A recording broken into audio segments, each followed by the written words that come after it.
Capítulo 36. Caso de intervención. Año central 1643, Distrito Sur de la Federación de Mu, Ciudad Portuaria de Mikal. Mikal, una de las ciudades portuarias más importantes del sur, se mantenía aún en relativa calma. Hace 3 días, las rebeliones que estallaron en diversos puntos de los estados miembros de Mu provocaron el rápido colapso de la Federación. El impacto de ver a la mayor potencia del área de la segunda civilización caer en una guerra civil era inmenso. Actualmente, Mu se encontraba dividida en 2 bandos en conflicto: el ejército gubernamental, bajo el control del gobierno central, y el ejército rebelde. Afortunadamente, en Mikal estaban desplegadas unidades de élite del gobierno y no se veían indicios de insurgencia, por lo que la paz persistía.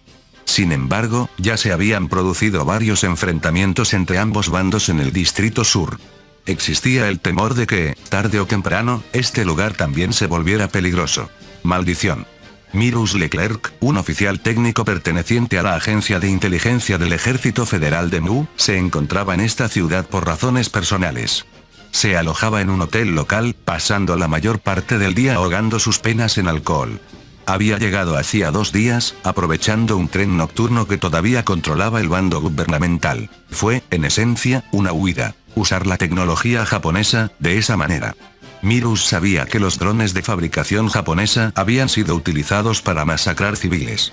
Había visto la información en redes sociales y quedó en estado de shock. Aunque no eran invenciones suyas, se sentía profundamente decepcionado por el hecho de que la tecnología japonesa que tanto admiraba fuera usada para una matanza, y por la atrocidad cometida por el gobierno central al dar esa orden. Como oficial técnico, había participado en investigaciones militares y desarrollo de armamento. Estaba preparado para que sus creaciones se usaran para matar soldados en combate, pero una masacre de civiles era un asunto totalmente distinto. Incluso en la guerra debía haber reglas. Masacrar a civiles inocentes era un tabú absoluto. ¿Por qué? ¿Cómo terminó así? El hecho de que su patria hubiera entrado en una guerra civil agravaba su trauma. ¿Por qué personas del mismo país tenían que apuntarse con armas? Mirus no podía tomar partido por ninguno de los 2 bandos, y por eso había escapado a Mikal. Mirus, ¿estás ahí? Desde el fondo de su desesperación, escuchó que llamaban a la puerta. A pesar de su conciencia nublada, reconoció la voz de un amigo cercano. Mirus se levantó casi por instinto y abrió la puerta. Hola, Mirus. No pareces estar muy bien. Lasan. Era Lasan, su compañero de promoción, colega y mejor amigo. Al ver el rostro demacrado de Mirus, Lasan esbozó una pequeña sonrisa. Te traje unos sándwiches. Son de origen japonés, así que se conservan bien.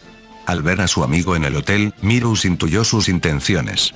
Una era, sin duda, animarlo. Lasan era su mejor amigo y ese gesto de traerle comida y agua nacía de su sincera amistad.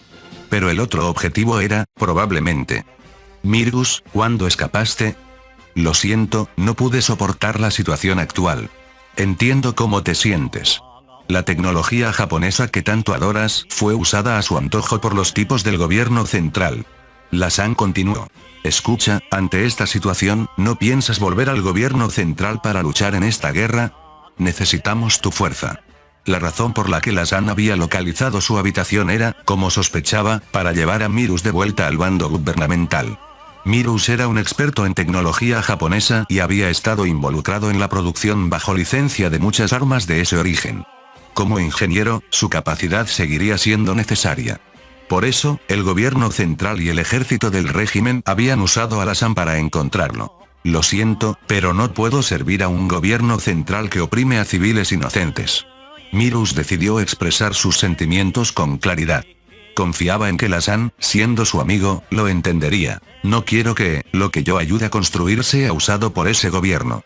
Ya veo, entonces, no hay remedio. Al escuchar eso, Lasan se levantó lentamente. Por un momento, Mirus se puso en guardia pensando que intentaría llevárselo a la fuerza, pero Lasan no hizo tal cosa. Se puso su chaqueta y comenzó a prepararse para irse. ¿Eh? ¿Ya está bien? ¿Qué cosa? No, pensé que por tu misión tendrías que llevarme incluso a rastras. Jajaja, no le haría eso a mi mejor amigo. Diré que no pude encontrarte. Lasan dijo esto con una sonrisa amarga, como quien acepta de antemano el regaño que le daría su superior. Adiós, Mirus. Sí. Lasan salió de la habitación con una sonrisa amable. La puerta se cerró con un sonido frío, dejando a Mirus solo. En ese momento, no imaginó que aquella sería la última vez que vería a Alasan en su vida. Año central 1643, Tokio, Japón, Ministerio de Información. En el edificio exclusivo del Ministerio de Información, que se había convertido en la mayor agencia de inteligencia de Japón, reinaba el caos. Dentro de las instalaciones construidas en la capital tras el incidente del derribo del Global Hawk hace unos años, los empleados corrían de un lado a otro atendiendo computadoras y teléfonos que no dejaban de sonar. Había llegado la noticia de que en la Federación de Mu, el mayor socio comercial y aliado de Japón en este mundo, había estallado una rebelión a gran escala que los sumía en una guerra civil. El ministro de Información esperaba los informes de sus agentes en el terreno, así como de los ministerios de Asuntos Exteriores y Defensa. ¿Hay más noticias sobre la guerra civil en Mu? Tenemos informes de nuestro personal y del embajador Asada en la embajada de Japón, pero estamos verificando la información. La situación allá es caótica y los datos que llegan son contradictorios. En ese momento, la puerta se abrió bruscamente y un empleado entró sin aliento sosteniendo una tableta. Hemos terminado de verificar la información local. ¿Y bien? ¿Sí? Parece que en la Federación de Mu se están produciendo deserciones militares, levantamientos de organizaciones antigubernamentales y declaraciones de independencia de ciudades y estados en los distritos occidental, sur y norte. El país se está fragmentando rápidamente. El empleado comenzó su informe sin quitar la vista de la tableta. Sin embargo, la capital, Otaite, donde se encuentra nuestra embajada, sigue a salvo por ahora. En el distrito central, donde se ubica la capital, el gobierno central de Mu aún mantiene el control, pero, espera un momento. Perdona, ¿pero qué es eso de distritos? No conozco tan a fondo los asuntos internos de Mu. El empleado abrió los ojos sorprendido por un instante, pero de inmediato mostró una expresión de comprensión. Aunque el ministro era el jefe de la mayor agencia de inteligencia, no dejaba de ser un político nombrado por el primer ministro, no necesariamente un experto en geografía política extranjera. Entiendo. Ministro, empezaré por explicar eso. La Federación de Mu, como su nombre indica, es un estado federal. Su territorio está compuesto por 23 entidades federativas, incluyendo estados y ciudades libres, basadas en las naciones que originalmente la conformaron. Podría decirse que es similar a la Federación Rusa en la Tierra. Independientemente de esto, para facilitar la administración, el país está dividido en 4 distritos federales: norte, sur, este y oeste. El empleado hizo una pausa para asegurarse de que el ministro lo seguía. Este sistema de distritos también se aplica al Ejército Federal de Mu, que se divide en 4 mandos generales: central, occidental, sur y norte. Piensen ellos como los equivalentes a nuestros mandos regionales de las fuerzas de autodefensa. El mando general central y el distrito central, donde está la capital Otaite, están bajo el firme control del gobierno central de Mu, y hasta ahora no ha habido rebeliones allí. El ministro finalmente pareció comprender la situación. Ya veo. Entonces, ¿es correcto decir que la Federación de Mu actual se ha fracturado porque los otros 3 distritos se han rebelado contra el centro? Exactamente. En los distritos occidental, norte y sur, los estados y provincias se han separado y los mandos militares locales se han sublevado. No todas las unidades se han rebelado, pero para simplificarlo, actualmente Mu está en una guerra civil entre el ejército gubernamental del distrito central, liderado por el gobierno central, contra los ejércitos rebeldes de los otros 3 distritos. El ministro sintió un ligero mareo. Era un alivio que el gobierno central aún controlara la capital, pero el hecho de que prácticamente todos los demás distritos se hubieran vuelto enemigos era alarmante. Era evidente que el bando gubernamental estaba en desventaja. Entiendo lo general. ¿Cuál fue la causa? Parece que el detonante fue la represión armada de los disturbios en Otaite por parte del ejército. El gobierno central ya venía perdiendo apoyo, pero la matanza de civiles hizo que la situación hirviera. Los disturbios, aquellos de los que informaron antes, donde pedían la expulsión de Japón. Así es. Dado que los rebeldes también exigen nuestra expulsión, es imposible que nuestro país establezca contacto con ellos. Por cierto, el embajador Asada informa que se usaron drones suicidas para reprimir los disturbios. ¿Qué? ¿Drones? Eso significa que usaron nuestra tecnología. Actualmente, Japón exportaba una gran cantidad de productos y tecnología de fabricación al continente de Mu. Entre ellos había tecnologías núcleo, aunque muy degradadas en comparación con las versiones civiles japonesas, y con partes críticas selladas como caja negra o limitadas a ensamblaje local. Tras la transferencia de Japón a este mundo, más del 50% de las empresas manufactureras estuvieron a punto de quebrar. Ese daño aún persistía a pesar de la bonanza actual. El mundo empresarial japonés, impulsado por la necesidad, o más bien, por la obsesión, de obtener divisas, se lanzó a exportar todo tipo de productos. Incluso la exportación de equipo de defensa y armas, antes tabú, comenzó hace unos años hacia la área de la segunda civilización. Y eso fue precisamente lo que desencadenó esta tragedia. ¿Sabíamos que Mu estaba fabricando drones suicidas? En teoría, sí. Pero como Mu es uno de nuestros pocos aliados, lo pasamos por alto para que pudieran enfrentar a Milisial o Emor. Más que fabricarlos, eran modificaciones de productos comerciales. Alteraron el software y les pusieron explosivos. Dado que la producción es por ensamblaje de piezas importadas, se cree que podemos detener la producción si restringimos la exportación de componentes. Lo que no previmos fue que los usarían contra sus propios civiles. Tanto el ministro como el empleado mostraron un gesto de amargura.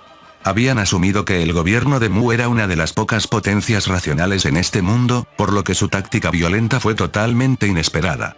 Afortunadamente, los componentes electrónicos de control de precisión se producían exclusivamente en Japón. La capacidad industrial base de Mu equivalía a la década de 1910 en la Tierra. Por mucho que hubieran interactuado con Japón, no tenían la capacidad técnica para copiar componentes electrónicos de finales de la década de 2010. Por tanto, restringir la exportación de piezas parecía suficiente para detener la fabricación de más drones suicidas. Además, como otro factor que condujo a la guerra civil, se cree que las maniobras de fragmentación de Mu llevadas a cabo por Milisial y Grabalcas también fueron una causa. Se trata del plan B sobre el que informó el equipo de inteligencia de las fuerzas de autodefensa. Si hubiéramos tenido la información un poco antes, quizás habríamos podido tomar medidas, pero... La información sobre el Plan B de la Unión Mundial, proporcionada por la unidad encubierta, BESPAN, de las fuerzas de autodefensa que operaba en Milisial, había llegado al Ministerio de Información, pero parecía ser demasiado tarde para actuar. Y ministro, hay información preocupante del Ministerio de Defensa. ¿Del Ministerio de Defensa? Sí. Al parecer, un IS-11E, avión de reconocimiento electrónico, de la Fuerza Aérea de Autodefensa, que realizaba misiones de vigilancia sobre el EIFOR desde antes de la Guerra Civil, confirmó que se envió algún tipo de comunicación cifrada desde el interior de Mu hacia el este. El IS-11E es un avión de reconocimiento electrónico, el INT, operado por la Fuerza Aérea de Autodefensa. Aunque es un modelo antiguo basado en el IS-11, todavía se utiliza para complementar el número de aeronaves, ya que los nuevos RC-2, basados en el C-2, aún no están disponibles en cantidades suficientes.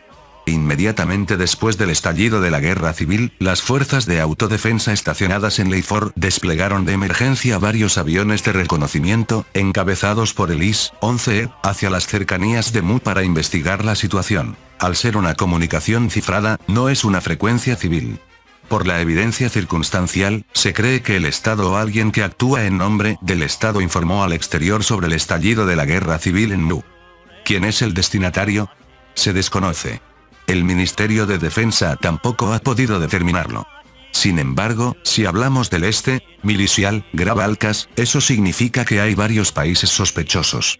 Se pensó que la comunicación cifrada observada por la Fuerza Aérea era el primer informe sobre el inicio de la guerra civil en Mu, dirigido a países enfrentados con Japón.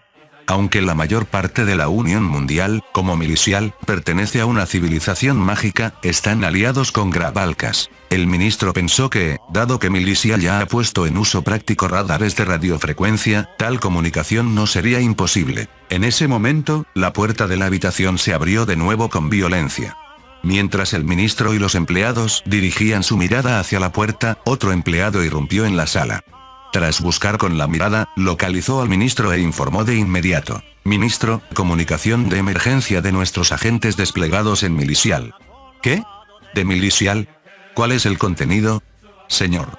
Informan. Se confirma una intensificación de las actividades del ejército de Milisial en diversas instalaciones militares. Gran cantidad de aviones de transporte del ejército de Grabalcas han sido desplegados en dichas bases. Es muy probable que inicien algún tipo de acción militar en las próximas semanas. En un instante, la tensión inundó la sala. Tras el incidente en la conferencia de liderazgo de los 11 países, el ejército imperial de Graf Alcas había comenzado a enviar numerosas escuadrillas compuestas por aviones de transporte y bombarderos a las bases aéreas y aeródromos de Milisial.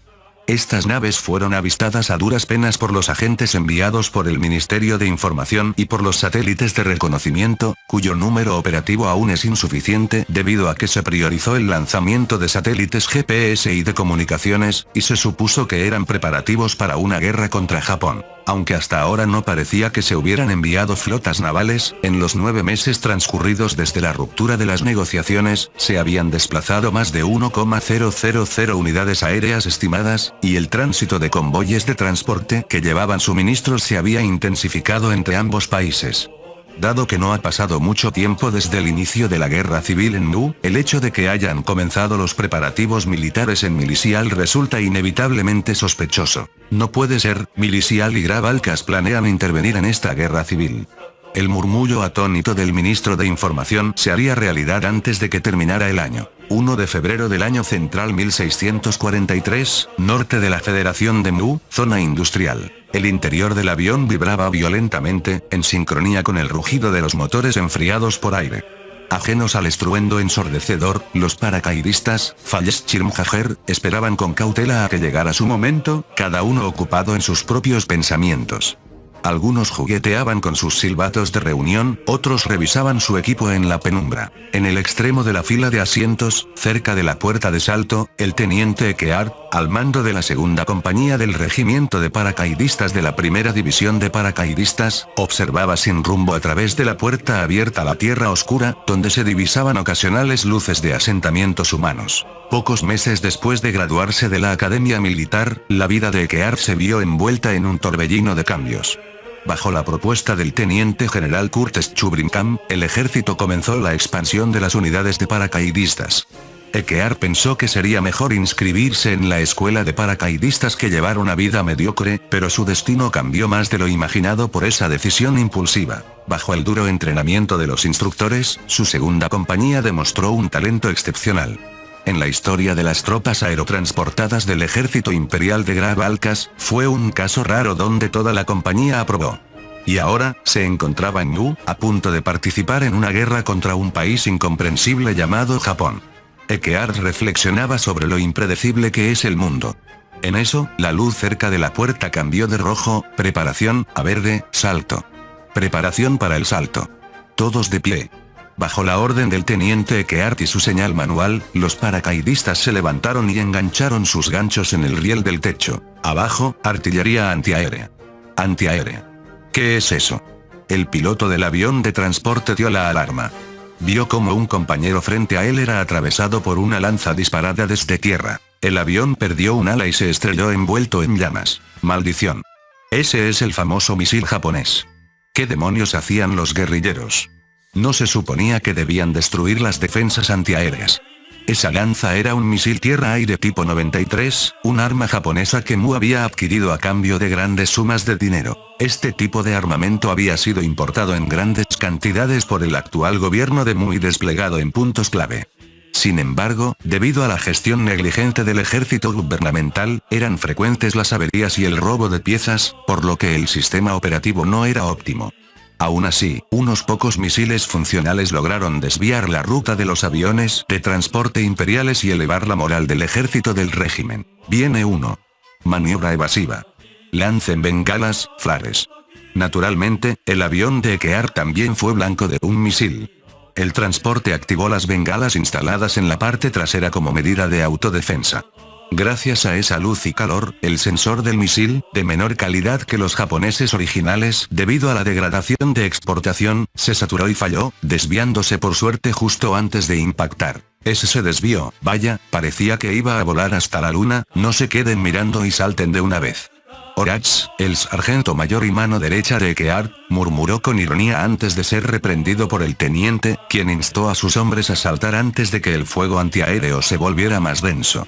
Si algún soldado se paralizaba por el miedo, Ekeard no dudaba en patearlo fuera del avión, tanto para no bloquear la salida como para obligar al soldado a cumplir su deber. Como Ekeard predijo, a los misiles se sumaron las trazas de cañones antiaéreos y ametralladoras.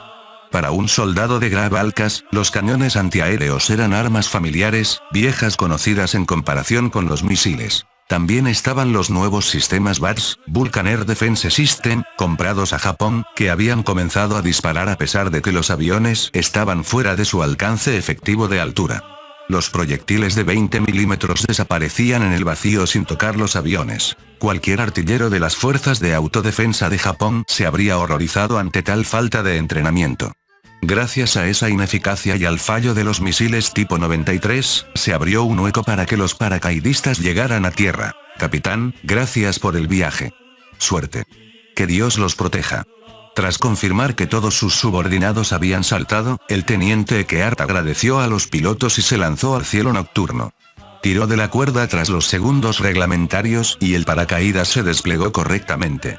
En las canciones militares de los paracaidistas se habla de muertes horribles cuando el equipo falla, golpeando el suelo como un trozo de carne. Eckert mismo había visto en el entrenamiento a un soldado de otra compañía besar el suelo entre gritos de terror, convirtiéndose en una masa irreconocible. Ya. Un grito como el rugido de un monstruo distrajo a Eckert. Una luz naranja pasó frente a él y el sonido se desvaneció. Al mirar arriba, vio un avión de transporte que, aunque mantenía su forma, escupía fuego desde la bodega de carga mientras descendía lentamente. De la puerta abierta caían bolas de fuego como si fueran desperdicios. Eran vidas humanas consumiéndose en llamas anaranjadas. Eckert pensó, casi como un espectador, que había tenido mucha suerte. Tenía que pensar así para no ser devorado por la locura del combate antes de aterrizar. Ratatatata. Rulú. Escuchando el intercambio de ráfagas y fuego continuo, siguió bajando hacia el suelo sumido en la oscuridad total. No había ni luz de luna. Era imposible saber qué le esperaba abajo. ¡Uah!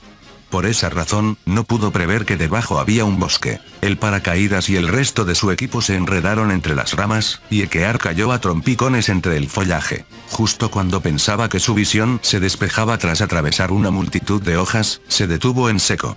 Quedó suspendido en el aire, balanceándose, obligado a permanecer allí por un rato. A este paso, sería descubierto por algún centinela enemigo que buscara desesperadamente a los paracaidistas. Rápidamente sacó el cuchillo de su bolsillo del pecho, cortó el arnés y finalmente logró aterrizar con éxito, pero... ¡ah, maldita sea! La bolsa que contenía sus artículos de diario, la munición y, lo más importante en una situación de aislamiento, su rifle, se había perdido por completo, probablemente durante la caída. En otras palabras, la única arma digna de ese nombre que Eckert poseía en ese momento era el cuchillo que sostenía en su mano. Fin del capítulo 36. El link a la historia del autor estará en la descripción.